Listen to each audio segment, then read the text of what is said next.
Hello, everyone. I'm Rania Khalek, and this is a special live episode of Dispatches. The Horn of Africa is facing many challenges this year as conflicts escalate in countries like Ethiopia and Sudan. Across much of the region, states are struggling to develop a stronger internal and regional unity. What is integration and unity in the Horn of Africa? What are the obstacles to this in 2024? What's behind the instability in Sudan, Ethiopia, and Somalia? How does it tie into the Horn becoming a major pole as we shift into a multipolar world? To discuss this and more, I'm joined by my Breakthrough News colleague, Eugene Puryear. Well, Rania, thanks so much for having me. Eugene, it's so good to have you back on to discuss the Horn of Africa again. I mean, it's been a while since we've actually done an episode on this region, so there's so many developments to bring in here. But actually, before we get started, I should remind our audience, if you are watching, first of all, make sure you do like the show. Helps us in the algorithm. Also, if you if you want to support Breakthrough News, you can become a member of Breakthrough News by going to patreon.com/Breakthrough News, where you can access exclusive content. All right. So the topic at hand, Eugene. Oh, we're doing that. Is this the Freedom Side or is this Dispatch? I mean, listen, I'm just trying to promote the brand. All right. Just trying to promote the brand. This is where I get confused. So also I should note, me and Eugene host a live stream called The Freedom Side every Thursday at 3 p.m. Eastern. So forgive me for being a little disoriented at the moment, because right now this is Dispatches, not The Freedom Side. But we do have exclusive merch you can access if you do become a member of Breakthrough News. And that's why Eugene was holding up his very cool Breakthrough News mug. So thank you for that, Eugene. Thank you. But now that we've got that out of the way, I'm very excited to talk about the Horn of Africa. There's so much happening, and you are just the best at contextualizing everything. And so, because it's been a while since we've talked about the region, I think a good place to start would be maybe to remind our audience why this particular area on this massive continent of Africa matters so much. You know, what is its geostrategic significance? Why does it matter so much to U.S. imperialism? So why don't you break that down, and then we can go, into more specifics from there. Yeah, absolutely. Well, I think it's a great question, and it's a critically important question. I mean, I think when we look at the Horn of Africa and the sort of broader region, if you will, sometimes people will refer to it as the Horn of Africa / Nile Basin region, because countries like Egypt, Uganda, Kenya, that are generally in the Horn, but not necessarily thought of as quote unquote the Horn of Africa. But there is sort of a very shared South Sudan, another example of that, very shared destiny, clearly a shared geographic area. And I think that is really the key factor of what you pointed out, the geostrategic significance, is the Horn of Africa. The broader Horn of Africa region is essentially the bridge between Asia and Africa, which ultimately means that it sits right at the crossroads of the world. And in an increasingly globalized and extremely globalized world capitalist economy, sitting at the crossroads of the world really means you also are sitting at the crossroads of global commerce. And that, of course, is relevant to the various waterways. But then in and of themselves, these countries have quite a bit of significance to them in terms of the direction of Africa, the region, the world more broadly, in terms of the resources that they have, from natural and material resources, like, for instance, gold, which is in great abundance in countries like Sudan and Ethiopia in particular, but also Eritrea. When we look at sort of natural endowments, of course, the Nile River we can mention, which is one of the most well known. The fact that Ethiopia has the second largest hydropower potential on the African continent, 45,000 megawatts, which you could argue is enough power for about 18 million homes, but puts a country like Ethiopia very much at the forefront in terms of the possibilities for green energy, which, of course, looking into the 21st century is very relevant. Egypt, Ethiopia, Sudan, especially those three, but, are some of the most populous countries in Africa in and of themselves. But I think when we think thinking about human resources, but I think when we think about human resources, it's a lot deeper than that. So when you look at Eritrea, Somalia, Djibouti, the other countries, I mean, there's quite a bit in terms of not only the number of people, which is about 420, I think, some odd million people in this collection of countries, the EGOD plus Egypt, you could say. Yes. 140. I just looked it up. That's like a huge number of people. It's a massive number of people. So you can see that, but also, very wide and very accomplished diasporas that, to the extent that there's economic growth there, that also becomes a force multiplier in terms of the issue of human and material resources. So you have this region that has in and of itself a huge amount of human and material resources and significant potential when we're talking about 21st century green economy type pieces. You have nearly 500 million people in and of itself. You also have the geostrategic crossroads of the world, bridge between Asia and Africa reality that makes the region both geostrategic in so many different ways and also have its own potentialities, which in and of itself speaks to those two things crossing over to themselves, this region being a critical node when we talk about moving from a unipolar to a multipolar world, right? Like Egypt and Ethiopia are two of the new members of BRICS that ascended to BRICS at the beginning of this year on January 1, I believe, of this year. And when you think about these different pieces, and I appreciate you having the map there, there's a lot of reasons and things we can get into, but I think this is one of the reasons these two countries are brought into BRICS. I mean, they're the second and third largest population. And of course, we've already talked about some of the economic potential that exists in these regions. And certainly they are two major nodes of industrialization in the African continent, in addition to being close to the Red Sea, in addition to being right across from West Asia and the Gulf states, which also are a major development node. So when you start to look at it all as one piece, you can see that the sort of broader Horn of Africa Nile Basin region is very well situated to become in and of itself a pole and a node that could have deep impact not only in the African continent and lifting Africa out of poverty, breaking from neocolonialism, but starting to shift the world away from a U.S. unipolar, or if you prefer, U.S.-EU unipolar imperial system towards a more diverse and hopefully just and fair world. So when you put all those things together, I think you can see the intense geostrategic significance of the area and why all of the different conflicts that are happening there do tend to draw, at least to some degree, quite a bit of attention, because their ripple effects can be very significant in the type of world we're moving into here in the 21st century. And just real quick before we go into specific countries, I just wondered if you could maybe elaborate on that a bit, just to explain the importance specifically to U.S. imperialism, because obviously most of our audience is based in the U.S. or, in some part of the imperial core. So why is it so important what happens in like Sudan or Ethiopia or Somalia to like Anthony Blinken and Joe Biden? Yeah, well, I think first and foremost, it's the piece that you teased out there in your question, which is the geostrategic significance. I mean, you've got the Bab el-Mandeb Strait, the Red Sea, and the Suez Canal, which all sort of, the Suez Canal coming through Egypt. You have the Red Sea, then you have the Bab el-Mandeb Strait in there, which empties out into the Indian Ocean and is the link to the Pacific.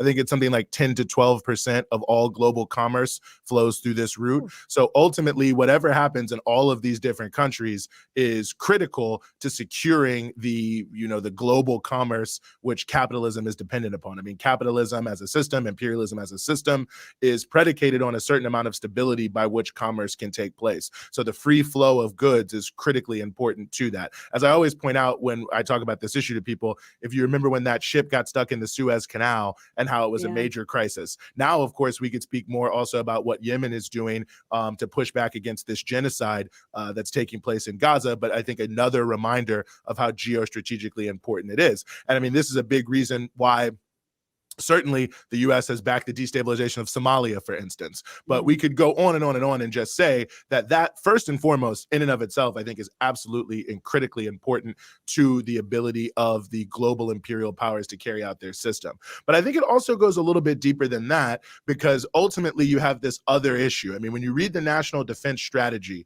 of the United States of America, which is, it changes, president to president, but it's been basically the same since 1991. And one of the key factors that the U.S. puts forward in the National Defense Strategy is, first, that the U.S. not only has the right, but should control the entire world, determine what the rules are that other countries have to follow, and then enforce those rules. So that's the rules-based international order. The U.S. makes up all the rules and forces everyone else to follow them on penalty of sanctions or war. So that's one. But two, how to maintain that is to maintain critical control over key regional nodes. And this is something that's talked about quite a bit in the context of the most recent national defense strategy by President Biden around the importance of regional alliances, because having strong regional alliances and anchor states that are essentially integrated into the U.S. military political structure are really the functional means by which the U.S. maintains regional control. I mean, obviously the U.S. has tons of bases,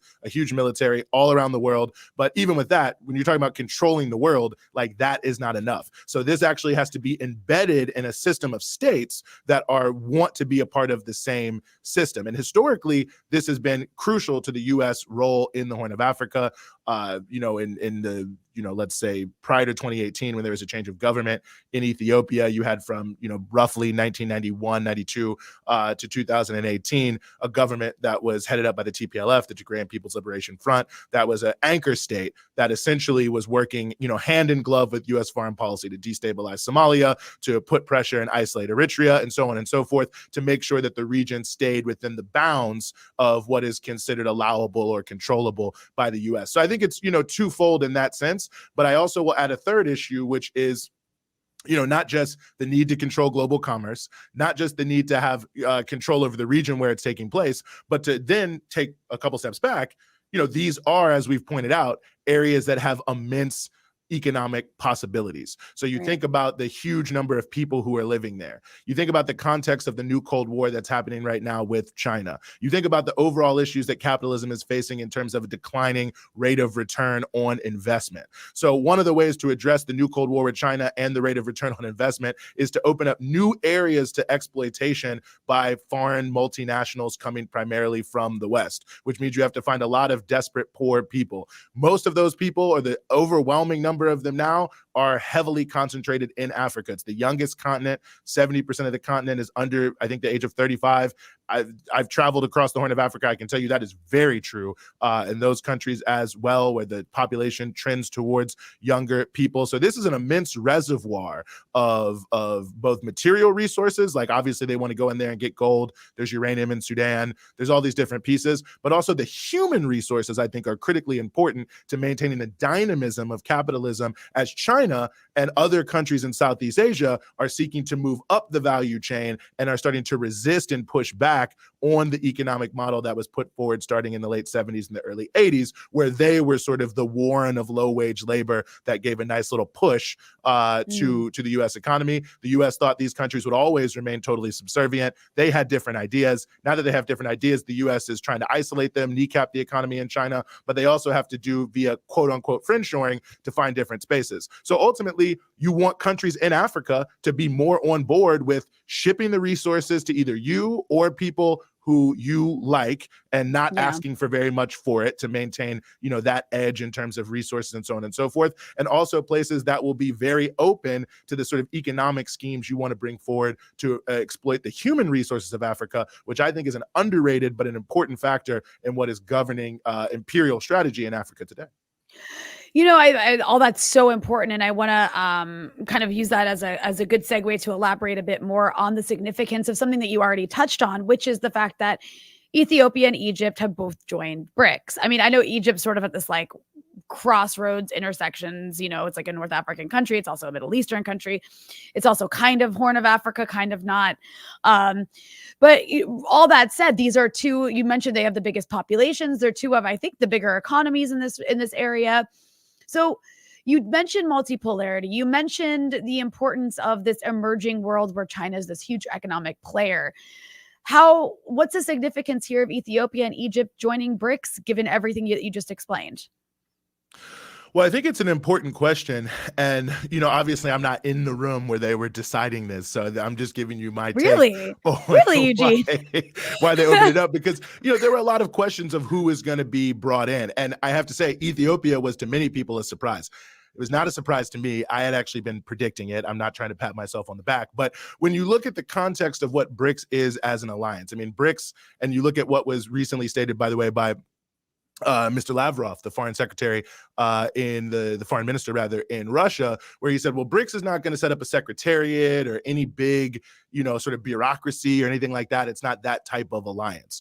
BRICS is more of an alliance that's trying to consolidate the shift from a unipolar world to a multipolar world. It's a grouping, I think, of the initial grouping of essentially sort of the stronger economies on each continent, although, some of them, India, Russia, and China, are on the same continent, but sort of in each region of the world that were in this sort of middle state, right, where they were obviously higher than almost all other developing countries in terms of the quality, the standard of living, the development of the economy, and so on and so forth, but still significantly below where the imperial core is, right? And so by banding together and coming together, it increases their diplomatic, social, cultural, political clout, and so on and so forth, both working with one another and exerting their will against other countries in order to try to beat down and break down the various different challenges, obstacles, and things that are put in the way of developing countries moving forward. And of course, we know the United States and Europe do not want developing countries to grow because their entire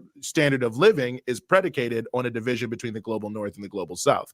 So I think when you look at Egypt and Ethiopia joining BRICS, you also have to look at the fact that Iran and Saudi Arabia and UAE also just joined BRICS, and that this is basically the same region of the world, like I said, right? Africa, West Asia, the bridge between Asia and Africa, the crossroads of the world. So in terms of consolidating the move towards multipolarity, I think that what the BRICS countries were looking at is the fact that Egypt and Ethiopia are sort of two ends of the same sort of broader Nile Basin, Horn of Africa region. So their own development has the ability to consolidate a greater sort of space in Africa and create more economic opportunity for themselves, the Africans in these various countries, and also various different BRICS nations. And that because of the realities, the different realities that are there, I'll just name a few because we could go on and on and on, but here's a couple. One, when you think about, I'll keep coming back to the number of people because the number of people is very relevant. You have a lot of younger people who want to work and want to not be living in poverty, which means that you have a lot of individuals who are available to develop and work in various different industries. Both Ethiopia and Egypt, there's different things we could say about them, but, in Egypt, for instance, they have the Suez Canal economic zone, which is becoming a big sort of hub, or at least potential hub for industrial opportunities for people from all countries, but there's big industrial parks there run by Russia and China to be able to bring together, build goods that can be sold and moved into Africa, into Europe, into the Middle East, into other parts of Asia, crossroads of the world, very central location to build things. Ethiopia similarly has an industrial park policy sort of designed to do the same thing. You also have a country like Ethiopia that has so much potential from the point of view of green power. I think that in the era of carbon credits is also something that is underrated in terms of leverage, right? Like being able to consolidate growth and development in a place like that, where you could maybe power things with hydropower, especially hydropower, then you can actually use that as a form of leverage to companies in other countries that want to show that they care about climate change and are looking for places to build things where and operate businesses where they can claim different carbon credits and things like that. So that gives you a certain strategic control over where especially European businesses are setting things up in the terms of trade and all these other different pieces to it. Both countries have very large militaries that are relatively advanced and in some cases, decently regarded. So I'll just say all that to say that when you also put those two facts that they're right next to Saudi Arabia, UAE, Iran is like not right next there, but basically close. You have the ability to synergize the sort of China, Russia, Iran, India element that's happening in BRICS, the Russia, China, India element with the Gulf states that's also happening in BRICS, with this sort of Horn of Africa, Nile Basin, India, China, Russia, and also, by the way, Brazil is trying to play a much bigger role in this, and South Africa, of course, as well, sort of motion that's happening in the BRICS. So across the spectrum there, from the sort of Nile Basin, Horn of Africa, into West Asia, into the Iranian sort of subcontinental area and over into China, you're consolidating clear sort of poles, if you will, which will help, at least I think in their thought process, help the possibility of development in all of these various areas to make them more significant poles and erode the hegemony over time of the US and the EU by trying to build on these complementarities. So I think it's both the complementarities and the synergies that these countries themselves have,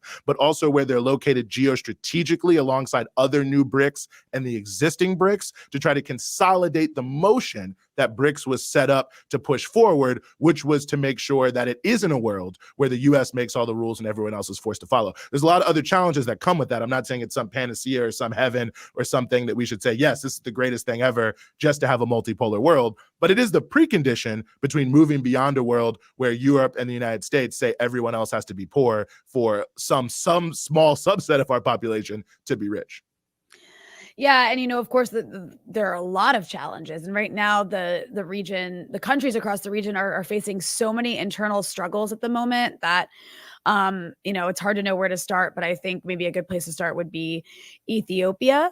We're also going to talk a bit about Sudan and Somalia. But one theme that when you and I were talking about what's been taking place, one theme that you kept coming back to was there's this really struggle right now to develop a stronger internal unity across inside these countries, which also you need that in order to have, African unity, right? Or even regional unity. And so, the challenges that Ethiopia is facing, for example, are major roadblocks to accomplishing that. And, we haven't talked about Ethiopia in a while, but, you and I went to Ethiopia a couple of years ago and covered the war that took place there. So I feel like, at least for me, and I think maybe a lot of other people who haven't been following every single development since that war has sort of come to somewhat of a close, the war between the state and the TPLF.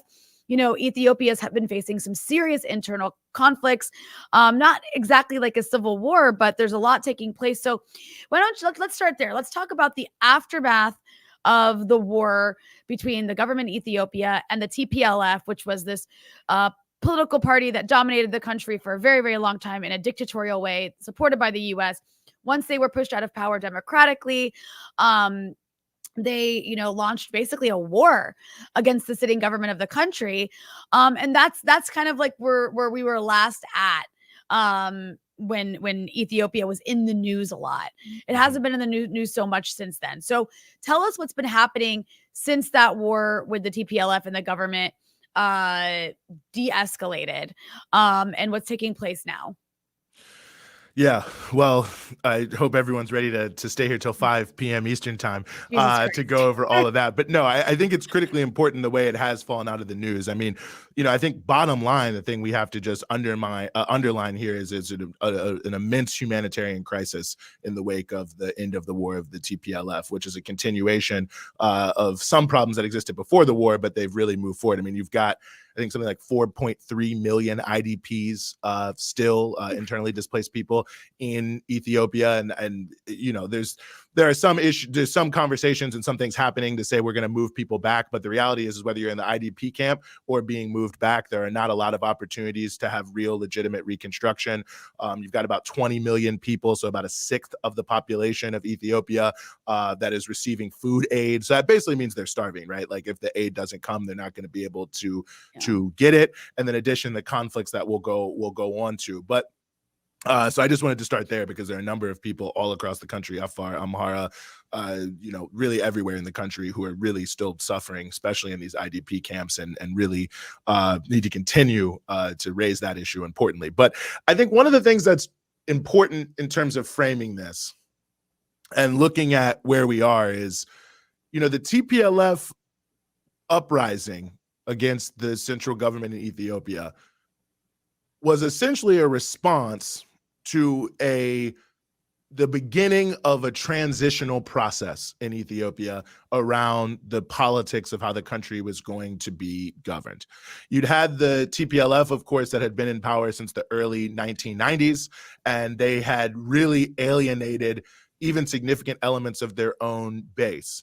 And the prime minister currently, Abiy Ahmed, was able to come to power specifically because, really starting in 2014 and going on for several years, huge protests were erupting against the TPLF in the regions that are the, sort of traditional home areas of the two largest ethnic groups in Ethiopia, a country about 83 ethnic groups, and that's the Oromia region and the Oromo people, and the Amhara region and what are known as the Amhara people. And there were huge protests that were basically underlining the intense income inequality, the huge amount of unemployment that young people were facing. Basically, the fact that even though Ethiopia had tremendous economic growth over the past years prior to that, 5-10 years or whatever, and was kind of the darling in many ways of the Western conversation about African growth, that the vast majority of the country was still living in basically abject poverty, and that whatever sort of reductions of extreme poverty and things like that had happened, the opportunities for advancement were not really there. And that on top of all of that,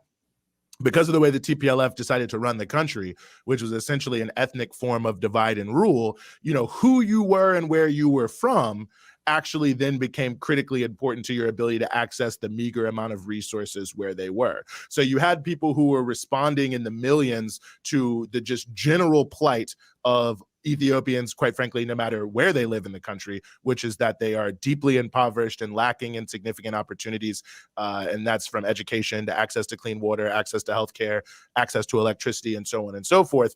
And the fact that in the midst of this intense scarcity, there was then this layered sort of ethnic competition that was set up with Tigrayans affiliated with the TPLF.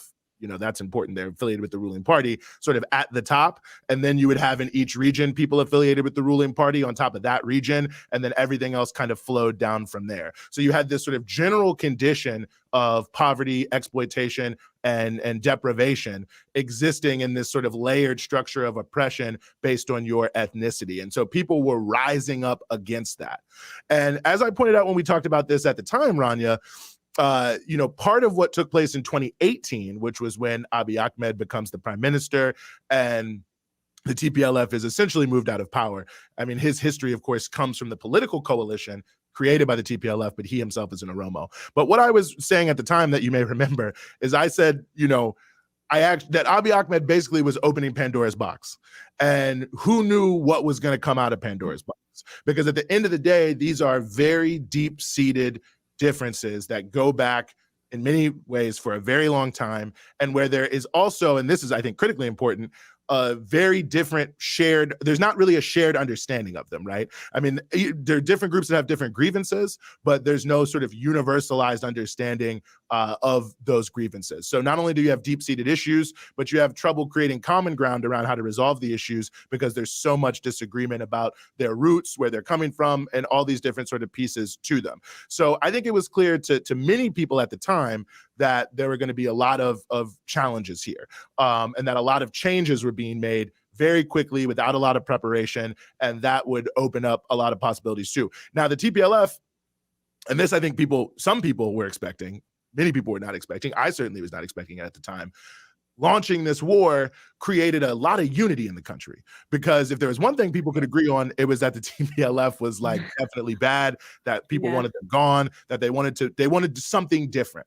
So now with that war being over, the determination of what that something different is now becoming an issue of great conflict. And, there's different layers to it. Some of these conflicts, of course, predate 2018 between different ethnicities, especially around the borders. This is something that happens all over Africa. It's also true in the Horn of Africa, and it's definitely true in Ethiopia, that a lot of conflict that happens around borders. It happens between herders and farmers, and it happens as part of a competition over land resources, who has the right to live there, who has the right to use it for their economic activity. But because this is often based in ethnicity, differences in ethnicity, sometimes in religion and language, it also takes on another character. It has sort of economic roots, but it has all these other very potent issues that are sort of tied in together with it. And so now I think basically what you have happening in Ethiopia, and I'll stop here and maybe we can say a little bit more, but just from a framing perspective, is you have a competition between various political actors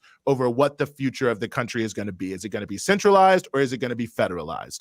Is it culturally going to be sort of the cultural manifestations that I think the world recognizes are as Ethiopian, quote unquote, sort of related to the culture, religion, politics of the Solomonic dynasty that ruled the country for many years? Or is there going to be a more sort of ethno-religious pluralist reality? How is that going to be codified? And all these things are creating major controversies, especially on an ethnic level, but also religiously, and also just in terms of, constitutionally and different pieces like that. And so, let's go into a couple different angles of what's taking place right now, because basically essentially what you have happening is, in the aftermath of all this, just to summarize a little bit what you just said, is you have the central government, right, of Abiy Ahmed. It's fighting on multiple fronts now. The country's not united anymore the way it was when it was a fight just against the TPLF. So let's first talk about the Amhara region, which I believe we got to visit the Amhara region a few years ago, but at that time the main issue was the war with the TPLF. That's not so much the case anymore. There's a conflict taking place in the Amhara region. Tell us, Eugene, what's going on there. Yes. Well, this is certainly the getting the most attention in Ethiopia of all the conflicts. It's certainly the sort of hottest conflict of all the ones that it's happening. And it's got roots, as you point out, directly in how the war ended. So, the basic reality that you have here is, just starting currently, the ENDF, the Ethiopian military, is waging what I think they would call a counterinsurgency campaign against sort of a loosely organized militia known as Fano. Now, Fano its actually roots predate the war, but it came into significant prominence because basically Fano was groups of people. And like I said, it's loosely structured. So there's a lot of people who, identify with Fano, but it's not like there's some like central command sitting in like one bunker somewhere directing everybody. Because the nature of the group is this was almost like a grassroots uprising against the TPLF offensive. And it had some roots in traditional local self-defense forces. It had some roots also in the opposition, the armed opposition to the TPLF that existed during their rule. But it really was supercharged by people who, and Rania, we were there together. I mean, I was actually remember talking to one guy at when we were at Lalibela, the historic churches, who was like a car mechanic who just, when he heard the TPLF is coming, he was like, let's go. Like, I'm ready to step to the forefront. If someone gives me a rifle, I'm ready to fight to defend my territory and to defend, my people in my region. And so, maybe 100,000 people, maybe more than that, join Fano. And it becomes, a major factor in the defeat of the TPLF, becomes a major factor in, the overall conflict and how it plays out. But it also then becomes its own political actor. So in the wake of the conflict, you have this issue. And when we talk about centralism versus federalism, I mean, it's clear that the central government of Abiy Ahmed, it's clear to me at least, I mean, maybe people disagree with me here, is determined to have a stranglehold on power in all the regions, and to not have anyone who could potentially challenge their supremacy in any way, shape, or form. So the issue crops up of disarming Fano, which is also related to something about disarming the special forces of Amhara. Like, basically each police force in each region had their own like military to some degree called special forces. So the special forces, I think, were seen by the central government as being sort of too independent, too pro-Fano, another potential source of power. So the issue comes up of, well, we should disarm them. A country should only have one army. And I think you look at Sudan, which we'll talk about, there's certainly a lot to the sort of general principle. But the context of it was very different, because you had the issue, one, of the political status of Tigray. Now, starting in 1991, the TPLF had claimed an area that a lot of Amhara feels a part of Amhara state as part of Tigray, called quote unquote Western Tigray. This is where they were smuggling in a lot of their weapons from through Sudan to wage this war, different pieces like that. Amhara forces affiliated with Fano, some affiliated with Fano, I would say, were able to, I think they would call it liberate this territory. Nonetheless, they gained control of this territory. And, I think did not want to give it back. And there are a lot of sort of complex issues I don't think we have time to get into here about, the ethnicity of who lives there and all that, this, that, and the third. But either way, the sum total of it is, what Amhara people were saying is, okay, well, we have this unresolved issue where it's unclear whether or not the central government is going to allow the TPLF to come back into power in this area. We also have the ongoing issue with the OLA, the Oromo Liberation Army, which have been clashing with Fano and have been affiliated with the TPLF. And, the basic point being, there was still not a sense of security and safety in the region. And Fano especially is the force that most people trust to defend the region against those who might try to come in, ethnically cleanse, seize land, whatever it may be. And so to disarm them was a issue that was people were fearful. They didn't know what was going to happen. There were massacres by the TPLF in some of these regions during the war. Brutal fighting that's going on. People want the war to end. And so the thought is there some sort of ulterior motive? So long story short, Fano does not disarm. And so the federal government of Ethiopia has decided to wage a war against them. And they're waging the war, quite frankly, like they've waged the war in the other regions of the country, whether we're talking about Oromia, whether we're talking about Tigray, in that they're relying heavily on their drones and drone strikes. And we know that there's always a lot of, both deliberate and collateral damage from drone strikes, no matter what you claim you're trying to hit. It's definitely sort of a blunt weapon that can create a lot of drama. And then there also, there's mass arrests. There's also, military campaigns that are going on. Like in the first couple weeks of this year, across all of Ethiopia, there was like 27 battles, I think. And like the majority of those are happening in Amhara region. And they're happening between various Fano groups and the central government of Ethiopia. This has meant that for a lot of IDPs who are internally displaced, they have to stay internally displaced. It means more people are internally displaced. A part of that also is sort of the forcible moving of IDPs back to where they're from, but without any real significant support, and oftentimes in areas where there's still conflict going on. So it's become a big issue. I mean, the controversial issue, and I guess this is the one, Rania, where I'm sure even some of my friends are going to get upset with me, is how to characterize what's taking place there. Mm-hmm. And there is many people are saying that it's an Amhara genocide, that this is being done not just sort of for power politics reasons, but because Abiy Ahmed represents a fascistic, Oromo, ethnic supremacist ideology that wants to ethnically cleanse Amhara. So it's an Amhara genocide.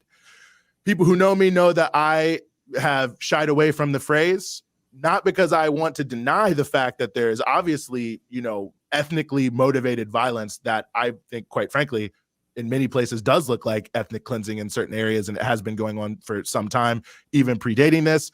But I don't personally think that genocide is the exact right name for it. From my point of view, if you really look at what Abiy Ahmed is doing, I think, and what the sort of broader Prosperity Party that he leads, it seems to me like they essentialize ethnicity whenever they need and however they need. And in the same way, he was willing to sort of use drone strikes relatively indiscriminately in Oromia, and certainly there's evidence of that. I just personally am less sympathetic to the TPLF, but nonetheless, he was using it heavily then. Whatever they have to sort of rely on, it seems to me that their main goal is not the ethnic cleansing of Amhara people as a people. Their main goal is to make sure that whoever controls Amhara region is 100% allied with them, and that there are no alternative power sources. And thus, there is quite a bit of violence taking place. There is quite a bit of it's killing of civilians that's going on. The central government's own human rights commission, the Ethiopian Human Rights Commission, is writing about this. So it's not like this is made up. There's obviously, some very brutal killing going on, and it's coming directly from forces affiliated to the government. But my personal view is this is sort of a deeper issue, because when you look at what's taking place in Oromia, this was, Abiy Ahmed isn't Oromo. So why would his ideology also be for ethnic cleansing his own people? So to me, it's really more of an issue of power politics and how the military is being used to enforce a certain political structure that has strong ethnic overtones. Don't get me wrong. There's a lot of hate speech that's involved in this from, different people in the lower level. And I think that's being deliberately mobilized. But, it can kind of cut both ways too. And I think that's one of the issues that bedevils the whole process, because, you look at quote unquote Western Oromia, where there have, going back to the TPLF time, the war with the TPLF, been quite a number of killings of Amhara in what is technically Oromia over who has the right to live there. Like, if you're not an Oromo, do you have the right to have a farm there? Now, people have been having farms there for a very long time. So to just arbitrarily say you can't do it now is obviously absurd. Many of the people who are attacking Amhara people are obviously moving on a basis that is designed to ethnically cleanse this area in order to say that it's just for quote unquote Oromo. But that's, also another important issue here, because Ethiopia has a lot of land title issues. It's like not clear who owns all the land. So a lot of times people are promoting ethnic cleansing and saying this is for Oromo. Is it for the Oromo or is it for you? So you can control who parcels out the land and which group of poor peasants get to live there. But the reverse side of that coin is Fano is fighting, at least in their words, on behalf of many of these villagers in what is technically Oromia who are Amhara. And if you talk to a lot of Oromo civil society organizations, they are collecting very similar evidence and saying that Fano is killing civilians, that they're doing it in large numbers, that it's ethnically motivated, and sort of both sides are making very similar claims about what's taking place here. And so I say all that not to say that there's necessarily an equivalence or one side is right or one side is wrong, but I think sometimes the way that this is labeled, in the same way, quite frankly, that the sort of Tigray genocide issue was manipulated, even though obviously a lot of people were dying in Tigray, but why? Because of the TPLF's uprising. What we have here is a power politics based on ethnicity. And this is frequent historically. When there is very limited access to resources, elements of the elites especially are going to try to find ways to mobilize people to have the control over the limited resources that exist. And who you are, where you're from, what language you speak, what religion you practice. I mean, these are some of the most potent issues for all people. Sometimes they have roots that go back thousands of years. So they're powerful motivators for political purposes. But I say all that just to say, I think the part of the challenge here is for whatever is right or wrong about what's happening in the central government of Ethiopia. If it becomes Amhara people versus Oromo people, the situation is lost. Forget it. The whole region is lost. Since the time of the Romans, but certainly since the time of the Berlin Conference, the entire way Europeans and Americans have controlled Africa is divide and conquer, to try to get Africans to be in as many little small warring ethnicities, tribes, countries, whatever they can, to keep them from uniting and becoming more powerful.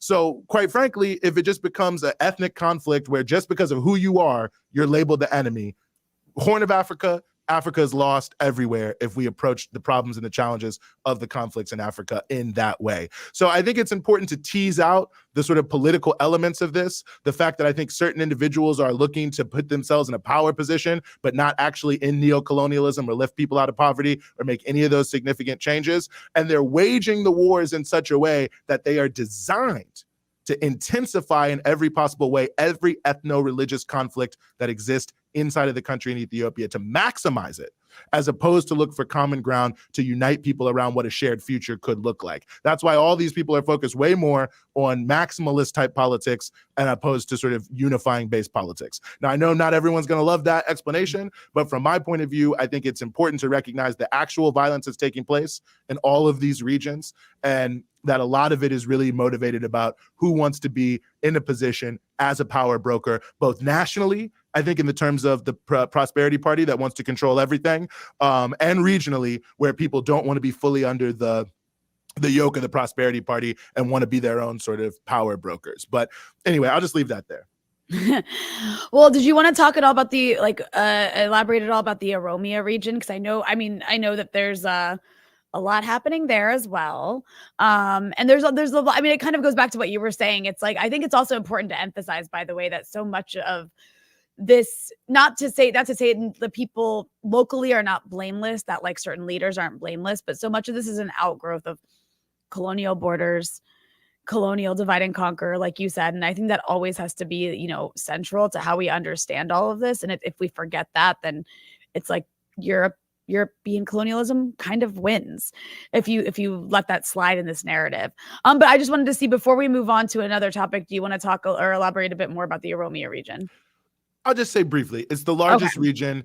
Oromos are the plurality of the population. There's a complicated history of, it's not really complicated. I think people say things are complicated, it's because you don't know the details. When you know the details, it's not complicated. But if you don't know the details, it is a little more complicated. But the baseline point that needs to be made is that the Oromo Liberation Army is waging its own war and conflict to change the politics of Ethiopia.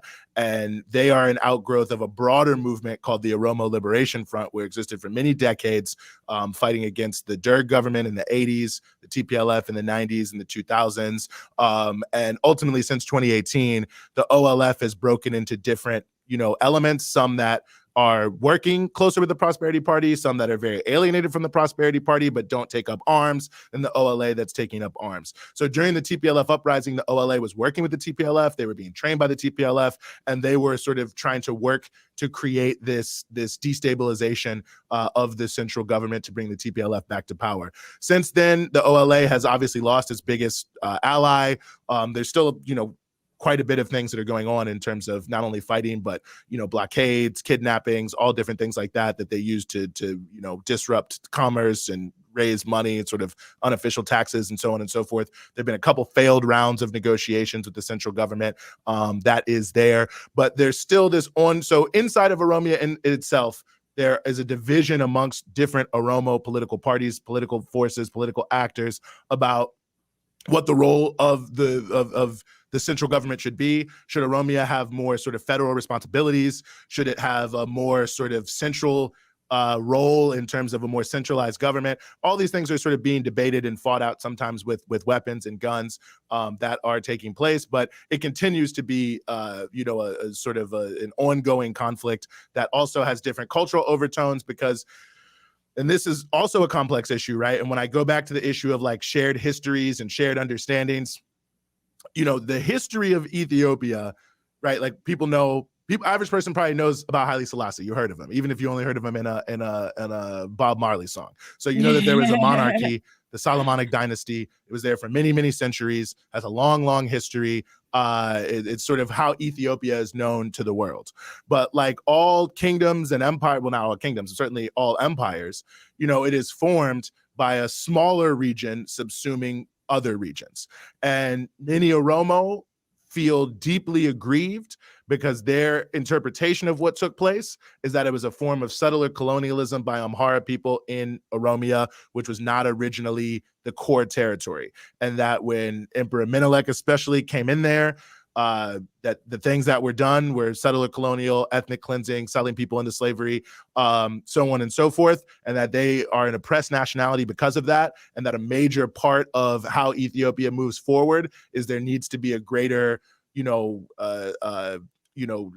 role for their language, their culture, the way they approach a religion, different ways like that.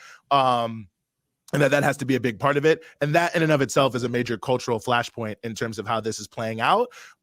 Suffice it to say that many of the people who consider themselves to be Amhara activists basically dispute every element of the story as I just told it. Now, I could go on and on to try to talk more about that, but what I think is really actually not important, I think what's actually critical to understand is just that there are two narratives that neither side shares, and it makes it difficult to find common ground. And that's partially what's making some of these things so intractable, is that there's a lack of shared narratives, and there's a lot of feeling when someone asserts their narrative that you're making very strong value judgments about them, and thus it becomes an even bigger sort of emotional roadblock to really being able to find ways to work together. And I think that sort of cultural, religious, ethnic language element is a big part of why it's struggling to get over some of these hurdles. Now, that being said, and I just want to close on this, and this is why I want to really focus in on the issue that I raised earlier about not making it Amhara versus Oromo people. I don't think there's much evidence whatsoever that that's how people in Oromia or in Amhara view it. I think there are a lot of hate mongers, quite frankly, on both sides that want to make it about that. But I think as we saw in 2014, when the Amhara and the Oromo poor youth came together to essentially overthrow the TPLF through this mass movement that also brought in other people, brought in the Muslim community, others like that, that there's a lot of desire for shared prosperity to be the future of Ethiopia and wanting to get beyond a lot of this. And I think that it's tricky, it's difficult, but I don't want to disparage people and say that there's some like all Oromo hate all Amhara and vice versa. I don't think it's like that. People are intermarried. There's all sorts of different pieces. And I think it's important we don't lose sight of that in the context of this, because there are so many people who want it to only be viewed through one lens, because that is ultimately what is best for them and their own desire to be power brokers and put themselves in that position. No, I mean, I think that's really, really well said. And you can apply that same logic to so many parts of the global South in particular, where it's always just like, no, these are thousands of years of hatred, ancient hatreds. And it's like, no, that's not how it works. I wanted to ask you, how does Ethiopia, well, I guess the sort of like everything you just explained about Ethiopia, how does that intersect with this deal, this new, I guess, I don't know if it's like actually like official, or so far it's just like a memorandum kind of deal, but Ethiopia and Somaliland have come to terms with this like port deal. And a lot of countries are either okay with it or very upset with it, mostly upset with it. So can you talk about how this bleeds into that? Yes. Well, I think a couple ways. I mean, one, the whole issue of ports, right, is a development issue. And so it's sort of deeply intertwined with the broader conversation happening across all of these countries about how to develop the countries, how to bring in, a greater level of a greater and higher standard of living, right? But it's also deeply related to this question of borders, to this question of colonial history, all these different pieces. But suffice it to say that the reason why there's so much anger towards this, not just in Somalia, but people around the world, almost every country, it seems to be basically speaking up against this deal between Ethiopia and Somaliland, is that it seems almost designed to be done in a way that is deliberately inflammatory. There's a lot of sort of complicated issues that have to be brought in here. The number one complicated issue, and the reason why it's become an issue, maybe just to start there, is because it is about the territorial integrity of Somalia. So Somaliland insists that it is an independent country. They've been insisting this since 1991. No one except, I think, Taiwan actually recognizes Somaliland as a country. Maybe there's somebody else that I don't know of, but I think Taiwan is the only one. And I think it's pretty obvious to see why Taiwan would have that level of interest in this. But it also speaks to how little, real purchase hold the claim seems to have. And so of late, the Somaliland government has been really in overdrive in the US and the UK, trying to gain official recognition from one of these big, powerful countries. And the basic agenda that they have put forward in Somaliland, and what they've actually been saying, I actually read this in Voice of America, so it's not me saying this, that their pitch to the United States and the UK is, we will be the best friend of the West in the region. So remember, it's geostrategic, crucially important for US imperialism.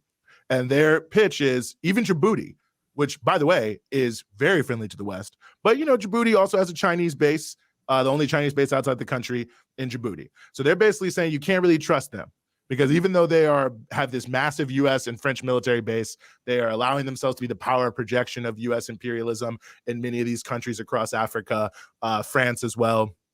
Key part of their former chain of bases, which are now, of course, being dismantled by people all across the Sahel, that you can't trust them. But you can trust us, Somaliland. We are 100% with you in the West. So they've been really trying to push forward this issue of recognition in the past, year or so in particular, by, putting themselves in this way. And I say all that to say that they are obviously hoping to have governments, big governments, powerful governments, notable governments recognize them. Ethiopia, of course, is the seat of the African Union. It's one of the most historic countries in Africa, around the world. People know about it. It's history. Whatever people say, it's maybe, misunderstood, whatever. It's out there. It's known. It's a big country to have Ethiopia come out and recognize you. So they did this deal, ostensibly, Somaliland, to get recognition. And the deal is to lease a certain amount of land and to give a certain amount of port access at the Berbera port to Ethiopia, allegedly in exchange for recognition. So that, of course, kicks off a firestorm, because now that would basically formalize, the balkanization of Somalia. And of course, Somalis, by and large, want their country to be united, not balkanized. They've been fighting against that since 2007, when Ethiopia and the U.S. connived to invade Somalia, right?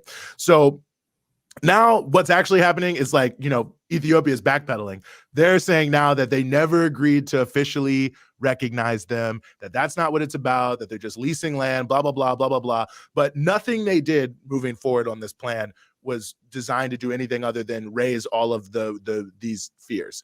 And there's a deeper history to it, because the reality of Somaliland and why they have a certain level of autonomy is to some degree linked to something called the Somali National Movement, that during the 1980s, especially when the Said Barre was the head of Somalia and the country was united, they had differences with Said Barre. They were heavily rooted in the Isak clan, which is in the Hargeisa area in some parts of Somaliland, but not all of it, which is crucial.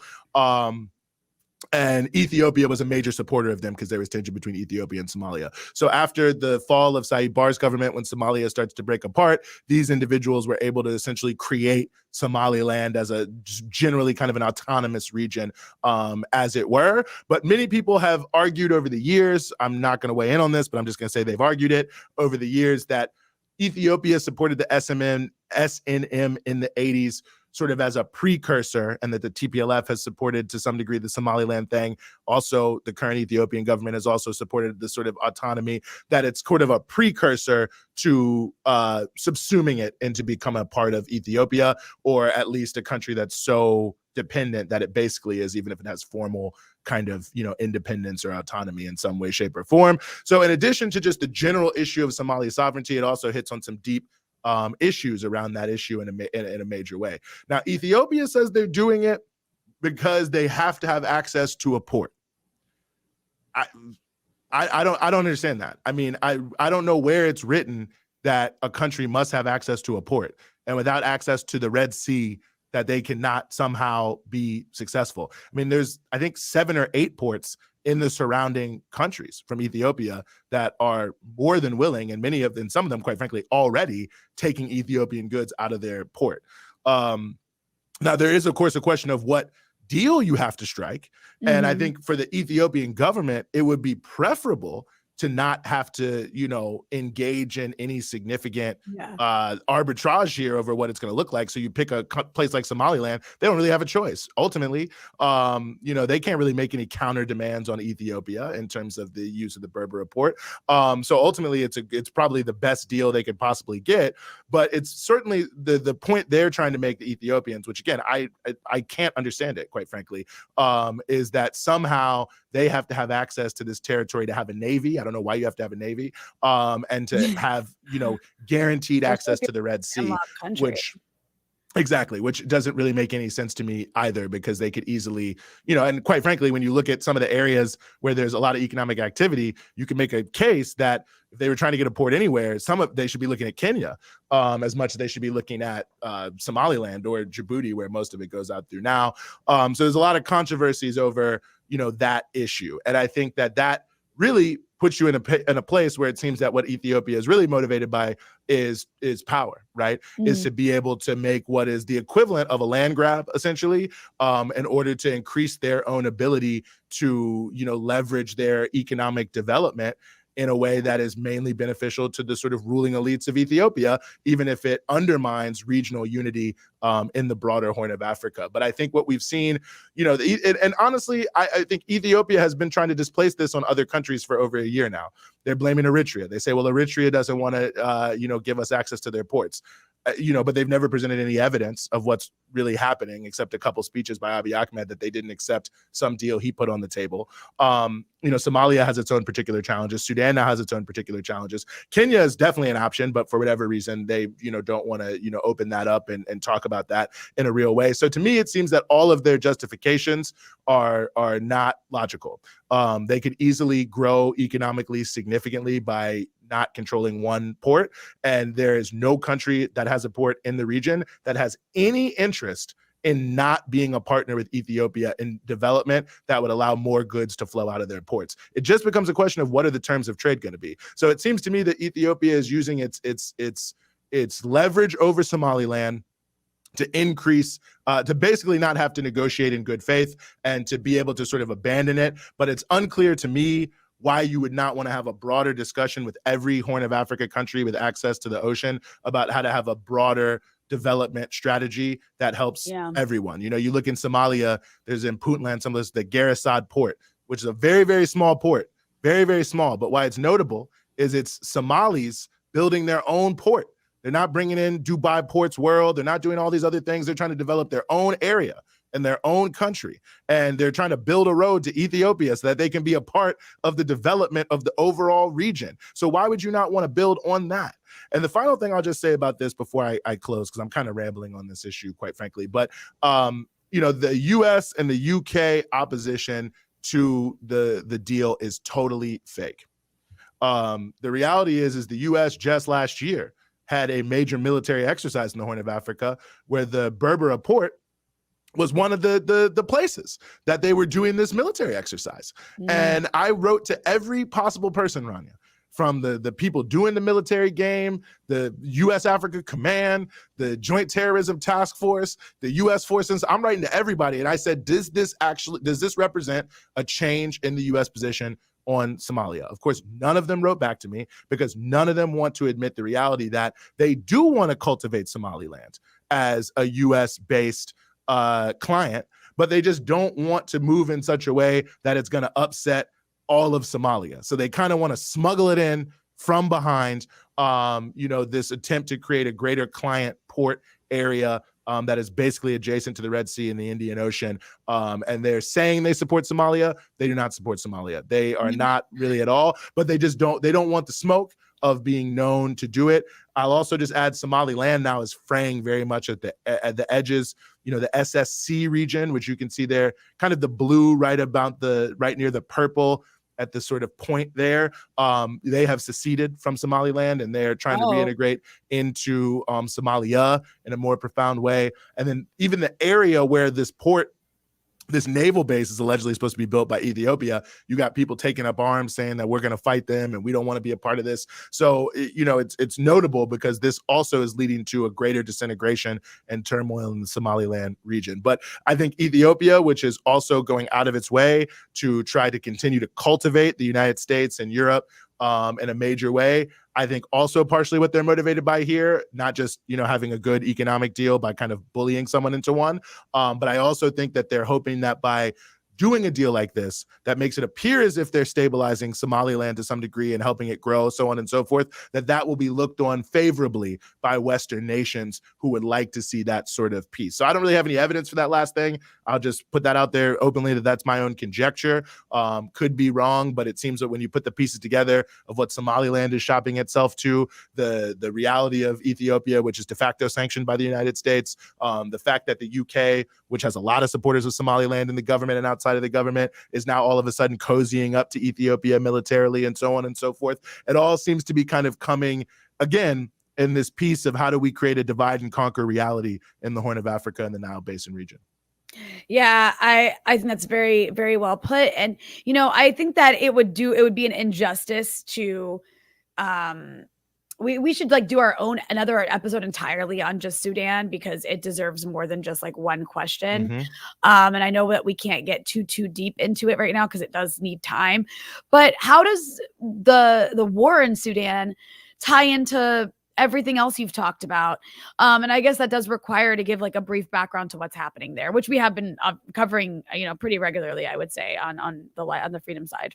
Yes, no, absolutely. And I think if people check out the interviews we've done, they'll get a lot of it. And yeah, I think maybe all of these, quite frankly, deserve their own episode. And I'm always happy to come back to Dispatches with Rania Khalek. But Did you guys hear that? Eugene's offering to come back. I majorly shorthanded Ethiopia, Somalia, and it's just and before I get to Sudan, I think that's one of the elements too about this, Rania, is there's two levels to the conversation because, for people who are deeply embroiled in the Horn, they know all the issues. Yeah. So you can kind of go in and shorthanded.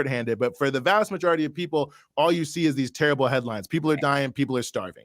And that's all you really know. So it's how to hit both those things. I think it requires multiple touches on the issue. So I think, hopefully people can forgive me to some degree for, summarizing these very dense issues very quickly. But, the Sudan... And again, I think you can link Sudan, Ethiopia, and Somalia together, that all of them are actually countries that are in transition, right? And the conflicts that are existing in those countries are basically the unresolved contradictions that are making it difficult to transfer into a new dispensation, that could lead to greater, prosperity for all of their people, so to speak. Sudan has now erupted into a civil war that has displaced something like 7 million people. Many people consider that to actually be a undercount. No one knows even really exactly how many people have died, but it's tens of thousands, but there's just not good enough reporting. So I don't even want to say a number because it's almost certainly any number that's out there is undoubtedly an undercount. And the country now is at risk of breaking apart in many different ways. But the sort of roots of this is the government from 1989 to 2018 was a government that the National Congress Party, it's had some different names over the time, but it was led by a guy named Omar al-Bashir. Ultimately, the contradictions of that government, many of which are similar, right, to the same contradictions that led people to unite and raise their voices in mass protests against the TPLF in Ethiopia, which is lack of opportunity,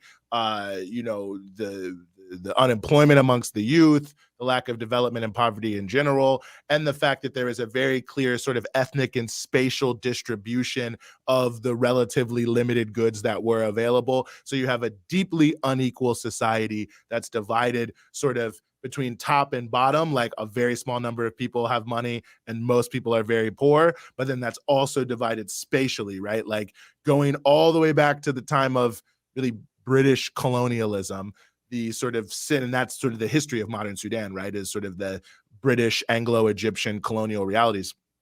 The ruling elites tend to come from the center part of the country, the riverine Nile areas of the country, where the peripheries, Darfur, which people know, but also in the eastern part of the country, what's now South Sudan and places like that, are traditionally kept further away from power and access to, the full fruits of their resources. So of course, in all those areas, you have various different elites who are making money, but by and large, they're excluded. So you have this deeply unequal society.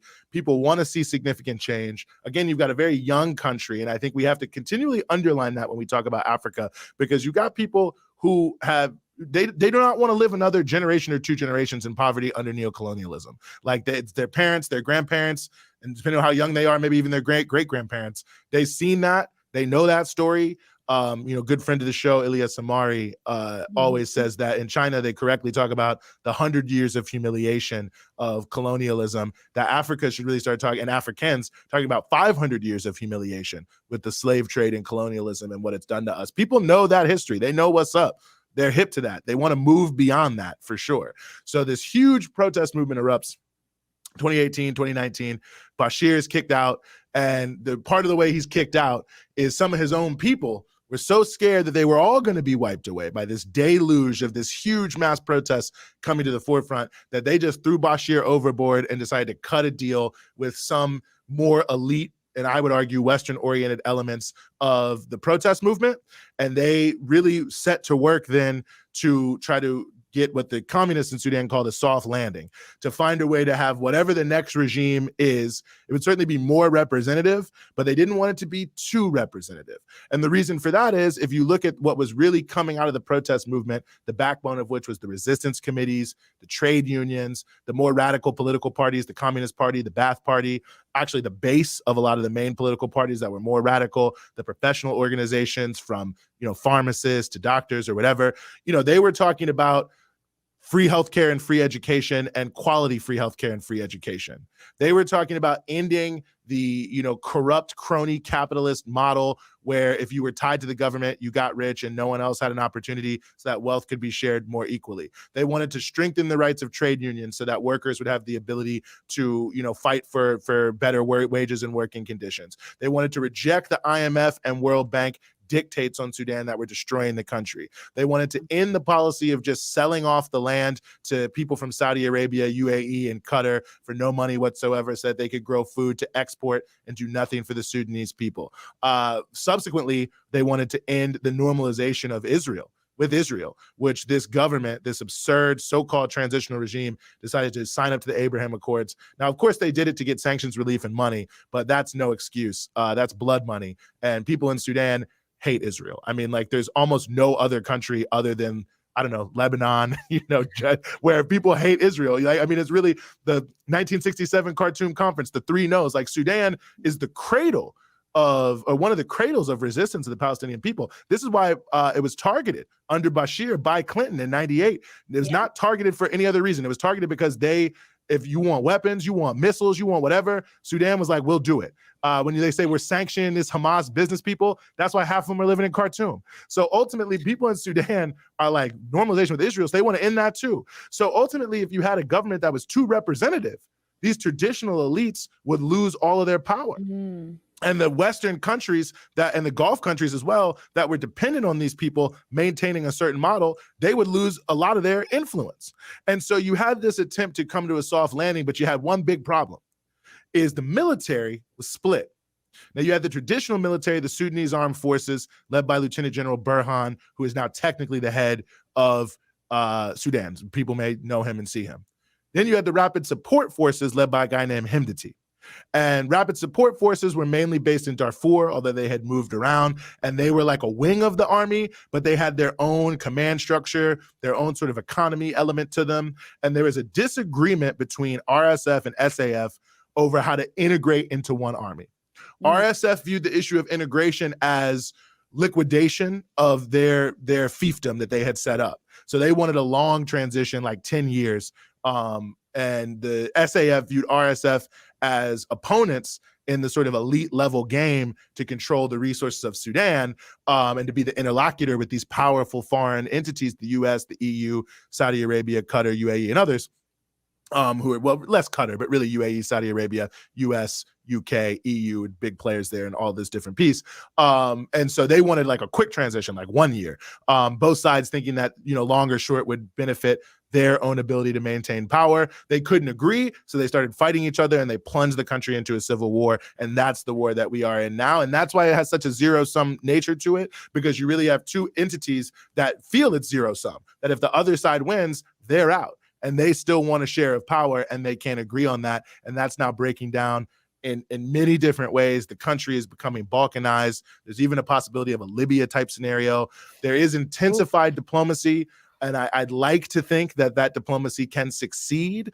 But we've seen a lot of the diplomatic tracks that seem to have some promise at the start of this year have seemed to shrivel. The resistance committees have been forced to basically just become mutual aid hubs in these totally war-torn territories. You look at groups like the Communist Party being heavily targeted right now. For instance, the editor of their newspaper has been detained by the Rapid Support Forces, who also have actually been heavily harassing the communists for some time. But on the same token, you have the SAF, which is now using, national unity and popular mobilization to liquidate those who are talking about things like ending crony capitalism, addressing the IMF and the World Bank. Like, those sorts of voices are being silenced on both sides, actually. So it's a very difficult, tricky situation.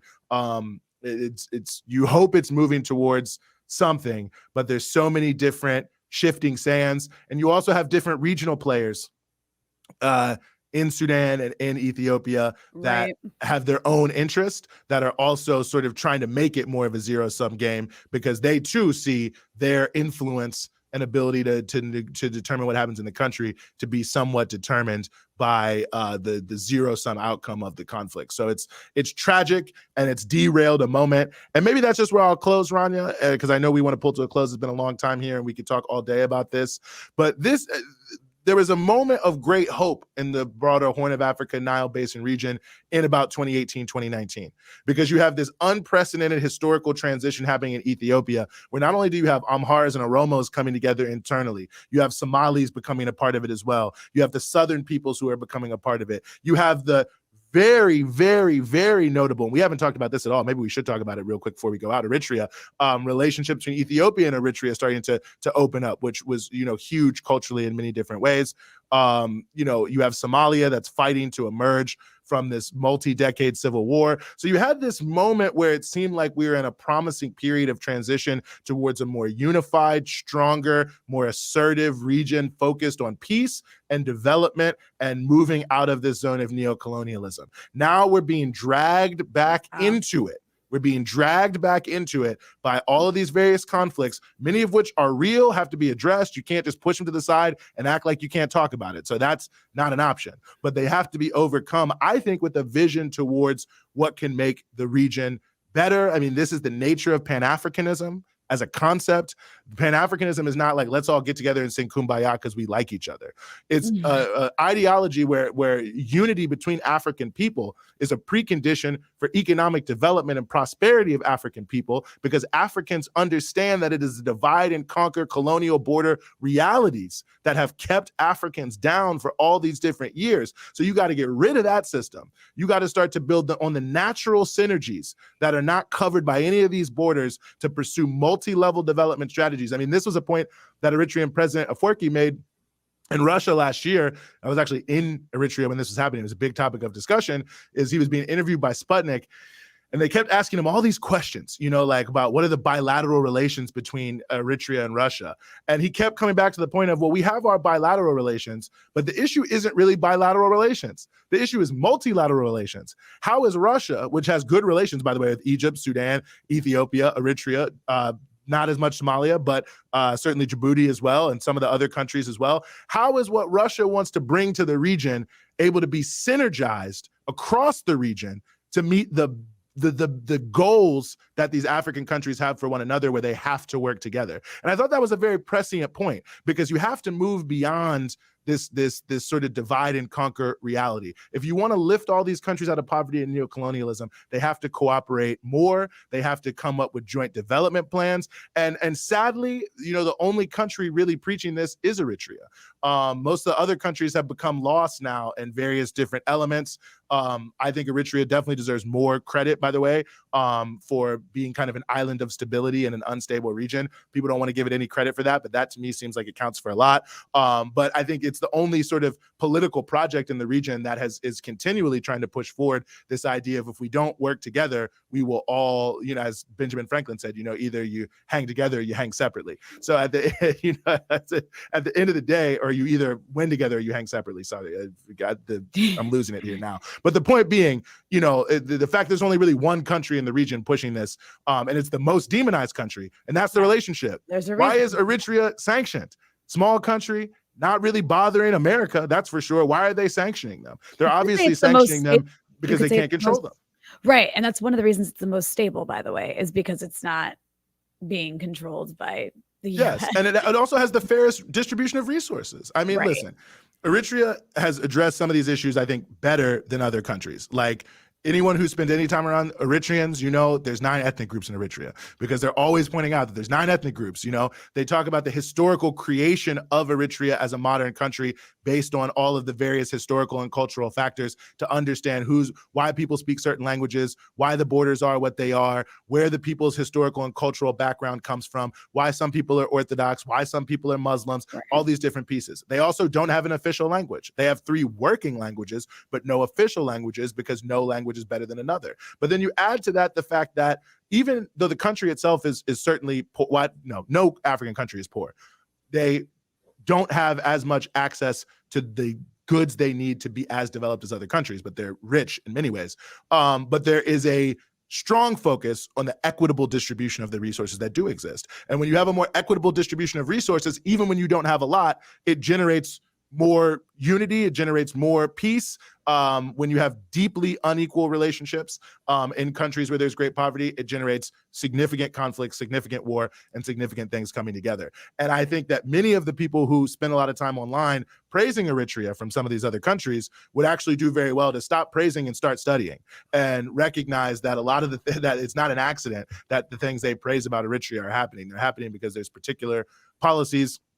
And as you know very well, Rania, when we had the opportunity to talk off the record with the president of Eritrea, he himself stressed this issue of the importance of unity across the country and the undermining capabilities of all these different pieces. So you just hope that more of that will actually be integrated into the political thinking and structure of other individuals. But we can have a whole other thing.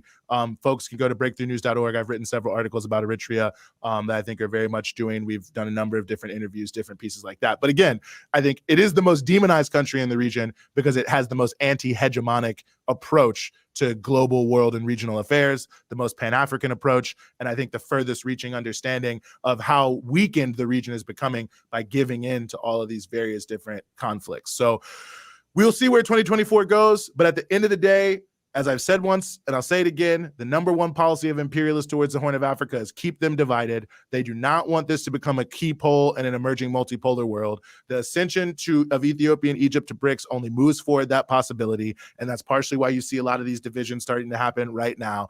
And ultimately, whether or not there's disintegration in the Horn of Africa or unity in the Horn of Africa will determine a lot about the nature of the continent, the region, and the globe moving forward this year. Well, Eugene, I think that was a fantastic just contextualization of what's taking place in the region right now. And I mean, we definitely have to come back and do more episodes that really go into each country. But also, I do want to encourage people, like Eugene said, we have a lot of content especially on Eritrea. I mean, I think there's like a really, really good segment we did. Well, it was a part of an episode, but you went pretty deep into why Eritrea is demonized. And I love what you said about keep praising, but also start studying. Because it's important. It's like there are these alternative models around the world. And when it comes to the Horn of Africa, but Africa specifically, I think Eritrea is a really important alternative model for things that can work. It's why it's so demonized. So super cool that we got to go there. You've been there more than once and see it with our own eyes. And I'll be back to all my friends in Eritrea. Don't worry. You can't get rid of me that easy. I'll be back. Wow. Well, that's true. I know you will. You will definitely be going back. I hope I get to go back someday. But Eugene, I guess that's a good place to wrap. I mean, I know you are a part of Breakthroughs, but why don't you remind everybody where they can find your content? Well, you can find all of our content at BT Newsroom across all your social media platforms. You can find me on Twitter only at Eugene Puryear. You can find all of the stuff we do very easily across anywhere. It's got all the right links and different pieces at breakthroughnews.org. And of course, if you want to support us, you can go to patreon.com/breakthroughnews, become a patron. All of your support is deeply, deeply related. And I just have to say on that, Rania, many of our strongest supporters are people who are either in the Horn of Africa or are from the Horn of Africa and living in the diaspora. And I just want to say we deeply, deeply appreciate everything that folks from those communities have done for Breakthrough. It's been honestly huge for us as a platform. And we just appreciate you supporting us on all of our work, not just what we do in the Horn of Africa. So just want to also say that as well. But patreon.com/breakthrough news. Did you see that? I made a heart like this. You did. I did see that. And hearts. Oh, but then it froze. Why am I freezing? You can hear me though. I don't know why you're freezing. I can definitely hear you. I think it's because it was a heart emoji. One more time. I'm gonna do it one more time. I thought you might be actually doing a little bit of a sports reference. No. No, I didn't know this was a feature of StreamYard. I think it has a few kinks in it. But okay. Well, I know you're a big Taylor Swift fan, and her boyfriend, Travis Kelce, did a little heart for her after he scored. And I thought maybe you were trying to reference Taylor Swift, NFL. You're trying to be cool and hip. I don't know. Taylor Swift is a fantastic musician. And I'm just going to leave it there because I could see Eugene boiling. Okay. I'm just going to say no comment because I don't want any Swifties coming from me online. No comment. No comment. He's scared to be bullied. Well, listen, everybody, thank you for tuning into this special episode of Dispatches, live episode, I should say. And Eugene, thank you so much for joining me. And also be sure to tune into our live stream on Thursday at 3 p.m. Eastern, where I assume everybody who's watching has watched it, but if you haven't, what are you doing with your life? So we'll see you Thursday at 3 p.m. Eastern. Thank you everyone so much for tuning in.